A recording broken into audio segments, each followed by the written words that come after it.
मित्रों राधे राधे। मित्रों, कुंडली में धन भाव और इनकम भाव को अलग अलग दिखाया गया है। धन भाव द्वितीय भाव होता है, इनकम भाव आपका 11वां भाव होता है। लेकिन अक्सर होता क्या है कि हम लोग धन और इनकम को एक मान लेते हैं। तो याद रखिए, इनकम वो है ज्योतिष के अनुसार जो आप कमाते हैं और अपने जीवन यापन में खर्च कर लेते हैं।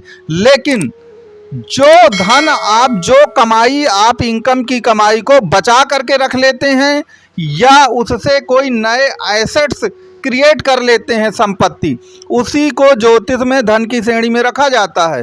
तो आज के इस वीडियो में मैं आपको द्वितीय भाव और एकादश भाव इनकम और धन में अंतर क्या होता है, इन दोनों भावों को हम कैसे एक्टिवेट करेंगे, और यदि आप मिथुन लग्न के हों या मिथुन राशि के हों, कैसे वास्तव में धन की और संपत्ति की सीमा को आप जागृत करके अधिकाधिक धन अर्जित कर सकते हैं। ज्योतिष के माध्यम से आपको क्या करना होगा ग्रहों को ठीक करने के लिए, इन सब पर विस्तृत रूप से हम चर्चा करेंगे।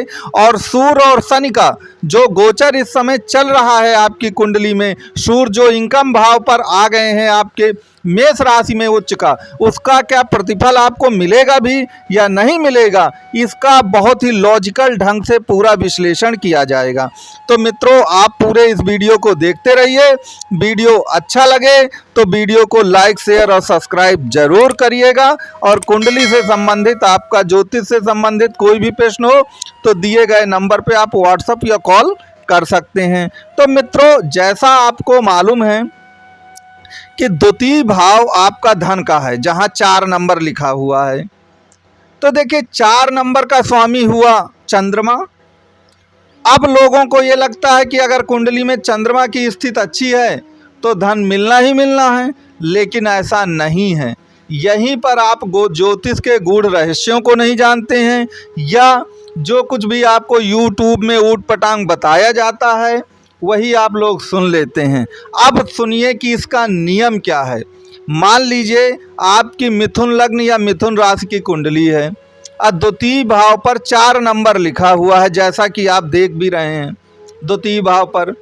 अब इसका स्वामी चंद्रमा है, कर्क राशि का। लेकिन आपको यहाँ पर एक ज्योतिष की गणित लगानी होगी, तभी आप कुल मिला के धन का भाव को जान पाएंगे और धन कैसे बढ़ेगा ये जान पाएंगे। देखिए, कर्क राशि में उच्च का क्या होता है और नीच का क्या होता है। कर्क राशि में उच्च के बृहस्पति देव होते हैं और नीच के मंगल देव होते हैं। इसीलिए मिथुन लग्न या मिथुन राशि की कुंडली में मंगल अयोगकारी होता है, मंगल योगकारी नहीं होता। तो अगर आपकी कुंडली में गुरु की स्थिति अच्छी है तो आपको धन मिलेगा। और अगर गुरु की, क्योंकि गुरु कर्क राशि में उच्च के होते हैं जो आपका द्वितीय भाव है, और मंगल जो है नीच के होते हैं। तो अगर इस भाव पर मान लीजिए कभी मंगल बैठ गए या कुंडली में इनकम के भाव पर कहीं मंगल चले जाते हैं, तो कहने का मेरे तात्पर्य समझिएगा कि अगर आपकी कुंडली में 8वें या 12वें भाव पर मंगल चले गए, समझिएगा, तो मंगल को आपको त्याग देना है और आपको गुरु को अपना लेना है, क्योंकि गुरु आपके द्वितीय भाव में उच्च के होते हैं, कर्क राशि आती है। तो गुरु को अपनाने का मतलब क्या है कि गुरु क्या है? गुरु है दान है, पुण्य है, संस्कार हैं, अच्छे संस्कार हैं, धैर्य है। तो गुरु से संबंधित जो भी कार्य हैं उनको आपको करना चाहिए। और मंगल क्या है? मंगल क्रोध है, मंगल स्वाभिमान है, मंगल सम्मान है, मंगल लड़ाई झगड़ा है, मंगल बात बात पर उलझता है। तो आपको जब धन की बात आएगी तो आपको बृहस्पति के पथ पर चलना है, धर्म कर्म सत्कर्म के मार्ग पे चलना है। और कभी भी जब धन की बात आएगी तो आपको मंगल जैसा जोश और जुनून नहीं दिखाना, लड़ाई और झगड़ा नहीं करना, ये नहीं कहना कि ये मेरे सम्मान और स्वाभिमान की बात है तो मैं धन को लात मारे दे रहा हूँ। गुस्सा नहीं होना। याद रखिए, क्योंकि आपकी कुंडली में द्वितीय भाव का स्वामी चंद्रमा जरूर है, लेकिन इस भाव पर उच्च का ग्रह कौन माना जाएगा? उच्च का ग्रह होता है आपका बृहस्पति देव। तो बृहस्पति देव अगर आपकी कुंडली में अच्छे हैं, जो भी मिथुन राशि या मिथुन लग्न के हैं, तो 100% आपको धन की प्राप्ति होगी। अगर आप बृहस्पति के मार्ग पे नहीं चलते हैं तो आपको धन की प्राप्ति नहीं होगी। अब हम इनकम के भाव पर आएँ, जो 11वां भाव होता है, वहाँ पर कौन सी राशि होती है? वहाँ पर 1 नंबर लिखा रहता है, समझिएगा। तो वहाँ पर मेष राशि पड़ी। इस समय सूर्य वहाँ पर मेष राशि में गोचर में विचरण कर रहे हैं, तो निश्चित तौर पर उच्च का सूर्य है तो आपको लाभ देना ही चाहिए वहाँ पर। वैसे भी 11वें भाव पर सूर्य अच्छे ही माने जाते हैं, लेकिन अब यहाँ पर भी वही गणित लगाइए कि मेष राशि में उच्च का ग्रह क्या है? सूर्य है। तो चूंकि उच्च का ग्रह सूर्य है, इसलिए आपको 100% कुल मिलाकर के जो सूर्य का गोचर है आपके इनकम के भाव में, उसका लाभ आपको मिलना ही मिलना है। लेकिन याद रखिएगा, यहाँ पर नीच के कौन होते हैं? नीच के होते हैं शनिदेव। तो आपको शनिदेव को डीएक्टिवेट रखना है। अब शनिदेव को कैसे डीएक्टिवेट करेंगे? कोई भी कहेगा कि शनिदेव तो डीएक्टिवेट ही नहीं हो सकते हैं। तो देखिए, शनिदेव के जो भी बुरे प्रभाव हैं उनसे हमको दूर रहना है। देखिए, शनिदेव क्या है? शनिदेव अज्ञानता है, शनिदेव अंधेरा है।